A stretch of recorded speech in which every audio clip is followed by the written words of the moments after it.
So hello students. तो आज हम क्लास 10th मैथमेटिक्स में चैप्टर नंबर 9th का क्वेश्चन नंबर 15 करेंगे और 16 करेंगे। उसके बाद 9th चैप्टर कंप्लीट।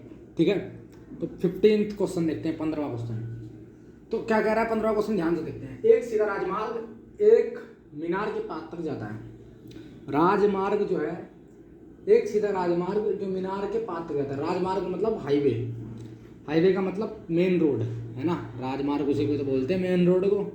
तो कह रहा है एक मेन रोड जो है मीनार के फुट तक जाता है। पाद मतलब फुट, फुट मतलब ग्राउंड, ग्राउंड मतलब जो बेस पे टिका हो। ठीक है, वही तो कह रहा हूँ। जो एक हाईवे है वो मीनार के पाद तक जाता है। एक टावर खड़ा है, मीनार मतलब एक टावर है ना। तो कह रहा मीनार के शिखर पर खड़ा है, यानी कि मीनार के टॉप पे खड़ा एक आदमी उस कार को, है ना, हाईवे मतलब राजमार्ग पर हाईवे पे एक गाड़ी चल रही है। तो मीनार के टॉप पे खड़ा आदमी क्या है, उस कार को जो है 30 डिग्री के अवनमन कोण पे देखता है। यानी कि अवनमन कोण मतलब एंगल ऑफ डिप्रेशन, ऊपर से नीचे की तरफ देखता है तो क्या होता है, अवनमन कोण होता है। ठीक है, तो अवनमन कोण पर देखता है जो कि मीनार के पाद की ओर एक समान चाल से चलती है। जब ऊपर से देख रहा है, टॉप से, है ना, शिखर पे खड़ा आदमी नीचे कार को देख रहा है, तो वो जो उस टाइम जो जो चाल हो रही है वो एक समान चाल से चल रहा है। ठीक है, कार है ना, बोल तो रहा है 30 डिग्री अवनमन कोण पर देखता है जो कि मीनार के बाद की ओर एक समान चाल से जाता है। एक समान चाल का मतलब उसकी स्पीड जो है एक समान हो जाती है। ठीक है, फिर कह रहा है 6 सेकंड बाद कार का अवनमन कोण जो है 60 डिग्री हो गया। इस बिंदु से मीनार के पाद तक पहुंचने में कार द्वारा लिया गया हमें समय बताना है। ठीक है, तो हम इसका फिगर बनाते हैं, देखो कैसे बनाएंगे। कह रहा है एक सीधा राजमार्ग जो मीनार के पाद तक जाता है। सबसे पहले हम क्या ड्रॉ करें, मीनार। ठीक है, एक मीनार ड्रॉ करते हैं। मैंने कहा एक मीनार है, ठीक है, बात समझ में आई। और ये मैंने कहा एक हाईवे है।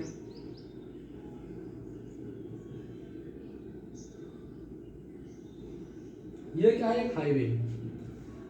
तो एक सीधा राजमार्ग जो मीनार के पाद तक जाता है, यानी कि फुट, ये रहा फुट।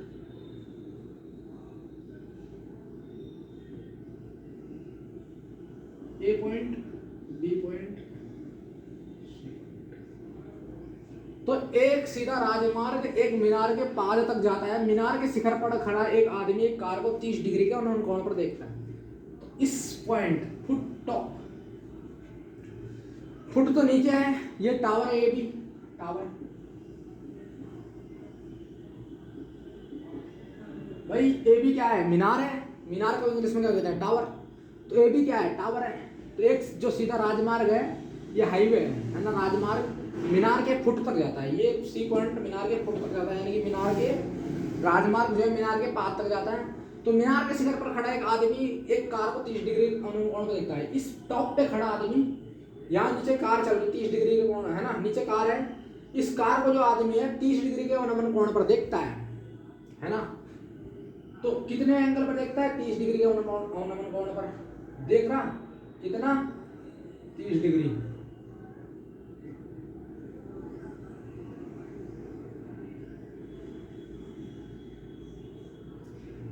ध्यान से,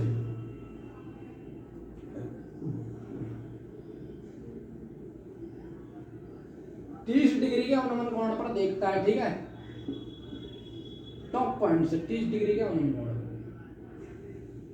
अवनमन कोण है तो हॉरिजॉन्टल लाइन बनेगी ऊपर। समझ में आ रही बात,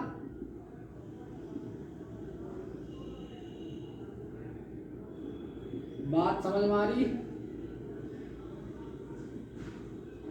है ना। तो क्या बनेगी, हॉरिजॉन्टल लाइन।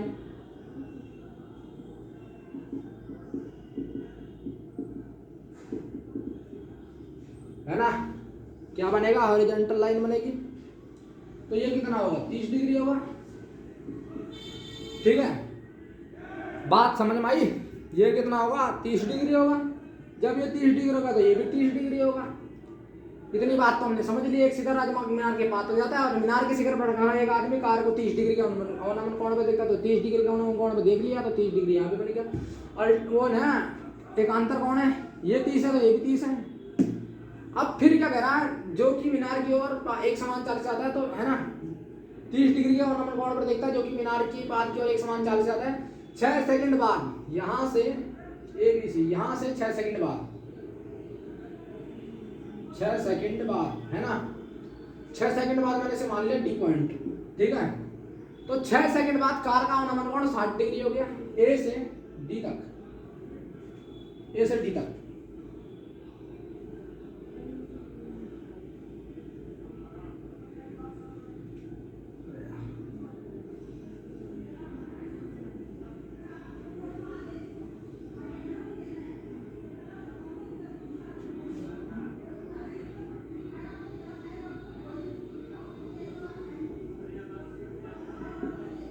तो 6 सेकंड बाद मीनार का अवनमन कोण जो है अपना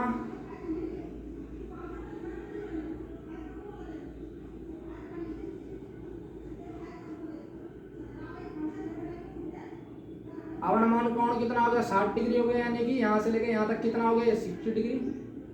भाई ये 60 डिग्री है तो ये भी तो 60 डिग्री होगा, है ना। ध्यान से सुनो, अब एक सीधा राजमार्ग मीनार के पास तक जाता है, ठीक है, फुट तक गया। यहाँ पर खड़ा आदमी इसको 30 डिग्री के एंगल पे देख रहे हैं, समान चाल से चल रही, जो कि है ना, जो मीनार के एक समान चाल से चलता है। फिर 6 सेकंड बाद, यहाँ से 6 सेकंड बाद कार का अवनमन कोण 60 डिग्री हो गया। इस बिंदु से, इस डी बिंदु से मीनार तक पहुंचने में कार द्वारा लिया गया समय, ये डीपी हमें क्या करना है, फाइंड करना है ना। तो इस बिंदु से मीनार के पास तक पहुंचने में कार द्वारा लिया गया हमें समय ज्ञात करना है, यानी कि डीबी हमें ज्ञात करना है, ठीक है। टावर की हाइट भी हमें पता नहीं है, हमें सिर्फ ये पता है और 2 एंगल पता है। टावर की हाइट भी हमें पता नहीं है, टावर की हाइट भी नहीं दे रखी, एंगल दे रखे हैं 30 डिग्री और 60 डिग्री, और यहाँ पर 6 सेकंड दे रखा है हमारे को।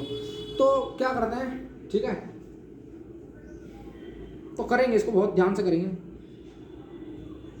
तो हमें क्या करना है, एक्स ले लेते हैं इसे, है ना। माना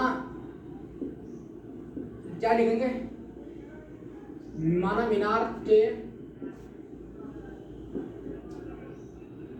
पाद तक पहुंचने में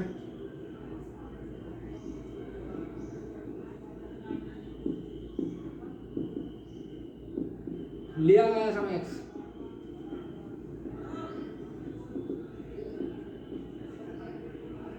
समय है तो इसको टी ले लेते हैं, ठीक है,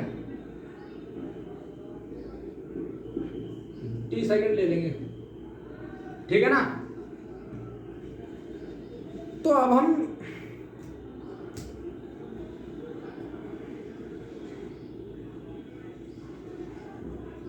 है ना टी समय ले लेते हैं इसको। तो ध्यान से देखते हैं फिर, है ना, बहुत ध्यान से देखेंगे। ये कितना हमारे पास 6 सेकंड, ये हमारे पास टी है। तो एक बार ट्रायंगल ए सी बी लेंगे, एक बार ट्रायंगल ए डी बी लेंगे, ठीक है। In triangle A C B tan theta लगाएंगे स्टूडेंट, तो हमारे पास परपेंडिकुलर अपॉन बेस, परपेंडिकुलर हमारे पास ए बी है, और बेस की बात करें तो हमारे पास बी सी है। एंगल कितना है स्टूडेंट 30 डिग्री, बात समझ में आ रही। पूरे की बात करें तो एंगल 30 डिग्री आएगा। ए बी की वैल्यू हमें पता नहीं है, बी सी की वैल्यू हमें पता है कि सी डी प्लस क्या है, बी डी है। भाई B C C D plus B D तो है, बात समझ में आ रही। tan 30 की वैल्यू डाल देंगे 1/√3, तो A B plus A B upon में सी डी की वैल्यू 6 है और बी डी की वैल्यू डी है। क्रॉस मल्टीप्लाई करेंगे तो 6 plus T equal to A B √3, है ना। अब इन ट्राइंगल, अब छोटे वाला ट्राइंगल लेंगे स्टूडेंट, इन ट्राइंगल एडीबी।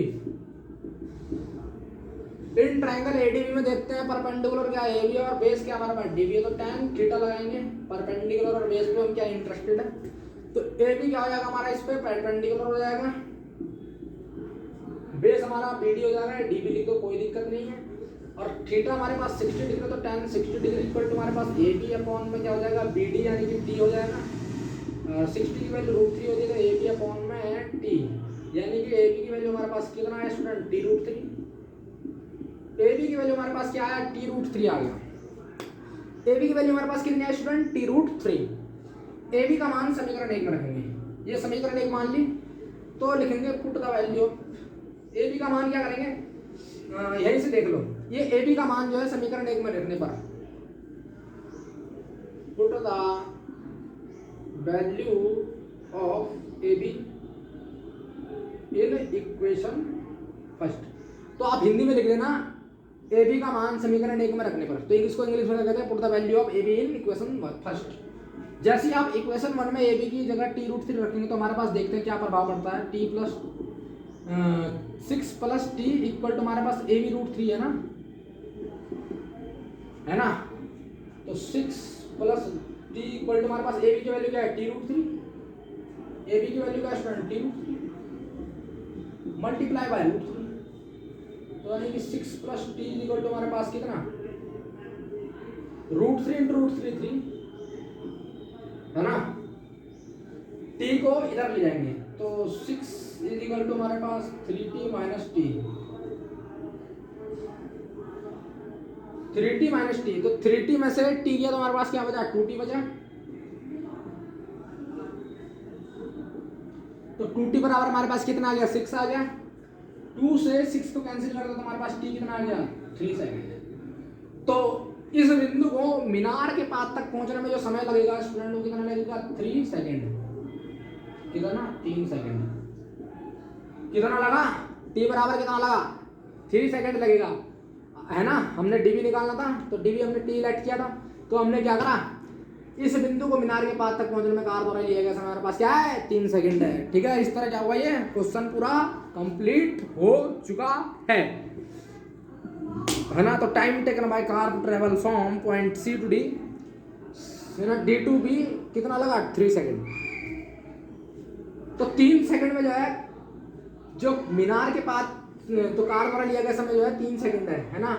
इस या कह सकते हैं इस बिंदु से मीनार के पास तक पहुंचने में कार द्वारा लिया गया समय कितना है 3 सेकंड है। ठीक है, तो हमने क्या करा ये 3 सेकंड आ गया तो ये हमने 3 सेकंड जो है इसका क्या टाइम जो है निकाल लिया। आई बात समझ में। तो boss at the video note down. अगला क्वेश्चन करते हैं, इसके बाद जो है 9th चैप्टर जो है पूरा कंप्लीट। ठीक है स्टूडेंट्स, ओके।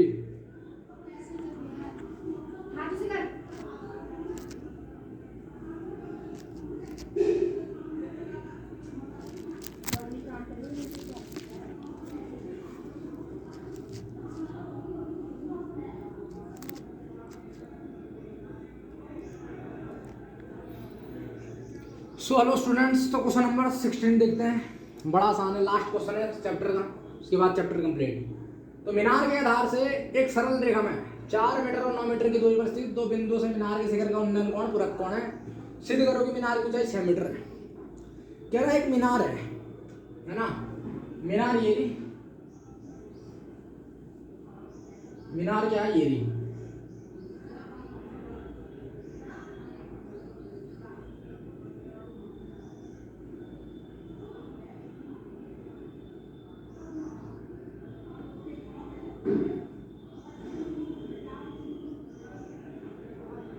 तो मीनार तो ये रही। मीनार के आधार से एक सरल रेखा में 4 मीटर, तो 4 मीटर यहां मान लेते हैं,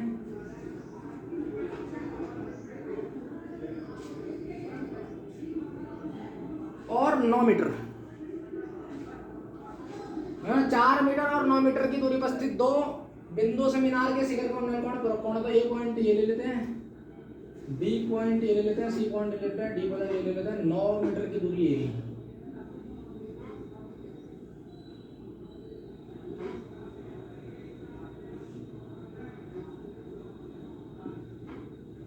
ठीक है,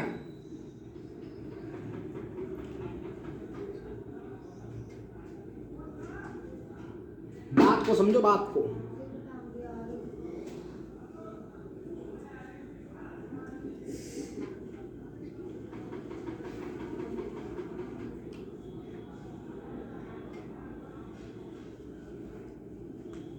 सो स्टूडेंट अब बहुत ध्यान से देखेंगे और बात को समझेंगे। मीनार के आधार से, मीनार के बेस से एक सरल रेखा में, सरल रेखा सिंपल रेखा, ठीक है, सरल रेखा में 4 मीटर और 9 मीटर की दूरी पर स्थित दो बिंदुओं से मीनार के शिखर के उन्नयन कोण जो है पूरक कोण है। तो सिद्ध कीजिए कि मीनार की ऊंचाई 6 मीटर है। तो दो बिंदु क्या है हमारे पास 4 मीटर और 9 मीटर। तो 4 मीटर कितना है बी से सी तक, और 9 मीटर कितना है डी से बी तक। ठीक है, ये दो बिंदु है। ये क्या कह रहा कि जो दो बिंदु है तो मीनार के शिखर के उन्नयन कोण है ना, उन्नयन कोण तो ऊपर की तरफ ही जाएंगे, डी से देखेंगे पर तो उन्नयन कोण कुछ उन्नयन कोण एक मानूंगा और दूसरा कुछ होगा। तो क्या कह रहा मीनार के शिखर के उन्नयन कोण पूरक कोण है। तो पूरक कोण क्या होता है, जिन दोनों कोणों का योग 90 डिग्री हो, है ना, जिन दोनों कोणों का योग क्या हो 90 डिग्री हो। अगर मैं इसको मान लूँ क्या ये कोण थीटा है, तो ऑब्वियसली ये वाला कोण कितना होगा 90 माइनस थीटा होगा। भाई ये 90 माइनस थीटा होगा ना, है ना, ये कितना होगा 90 माइनस थीटा। भाई अगर मैंने ये थीटा मान लिया तो 90 माइनस थीटा होगा, क्यों? क्योंकि उन्नयन कोण पूरा कोण है, तो पूरा कोण क्या होता है, दो पूरा कोण होता क्या है, पूरा कोण ये होता है जिन दोनों कोणों का योग करेंगे, हम इसको जोड़ योग करेंगे तो थीटा थीटा कैंसिल, तो 90 डिग्री बचा। तो यानी कि ये क्या है, समकोण है, समकोण में ये त्रिभुज ये जो पूरा चैप्टर उस पर तो आधार है, ये क्या है मतलब इन दोनों का योग करने पर हमारा 90 डिग्री आएगा, ठीक है, थीटा से थीटा कैंसिल। तो यही क्या कहलाता है, दोनों कोणों का योग पूरा कोण कहलाता है, ठीक है। यहाँ सारी बात परपेंडिकुलर पर चलती है, ठीक है। तो यही क्या कहलाता है, पूरा कोण कहलाता है ना। तो हम क्या कर लेते हैं, लेट कर लेते हैं मीनार की ऊंचाई क्या है h, यहाँ से लेके यहाँ तक की ऊंचाई क्या है h। हमने अपनी तरफ से क्या करा, लेट किया, और h की वैल्यू हम क्या लाए, हम प्रूफ करके लाएंगे। h की वैल्यू हमारे पास कितनी है, 6 मीटर है ना। तो क्या करा, सिद्ध करो मीनार की ऊंचाई 6 मीटर है। तो हमने लेट करा h है, ठीक है। और आप समझ ही गए होंगे ये थीटा और इस 90 माइनस थीटा का कंसेप्ट। अगर एक एंगल थीटा है तो दूसरा 90 माइनस थीटा होगा, क्योंकि पूरा कोण वो कोण होते हैं जिनके दोनों कोणों का योग 90 डिग्री होता है। तो हम इसका योग करें तो हमारे पास थीटा प्लस 90 माइनस थीटा करेंगे, हमारे पास थीटा से थीटा कैंसिल, तो हमारे पास 90 डिग्री बचा रहेगा, ठीक है ना। आई बात समझ में। तो ये क्या कहलाता है, पूरा कोण। तो अब मैं क्या करता हूँ, ध्यान से देखो, माना मीनार की ऊंचाई ले लेते हैं h, माना मीनार की ऊंचाई h,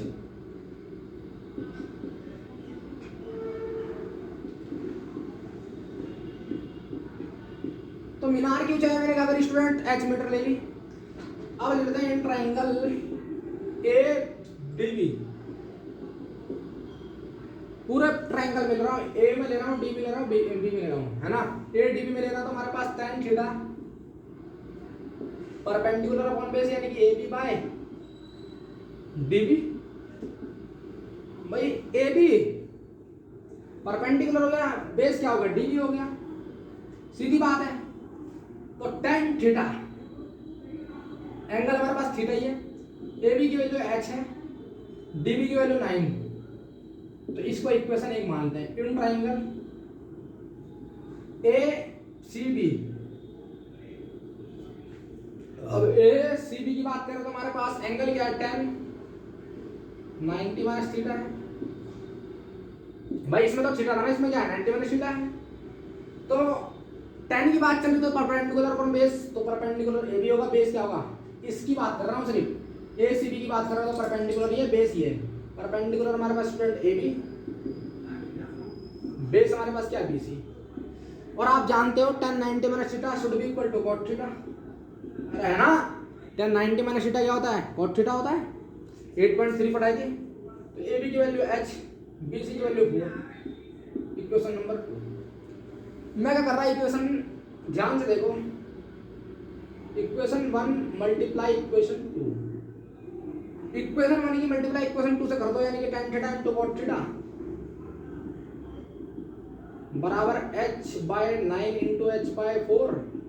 तो cot थीटा को क्या लिख सकते हैं, tan थीटा अपॉन में 1 upon tan theta, h square by 36।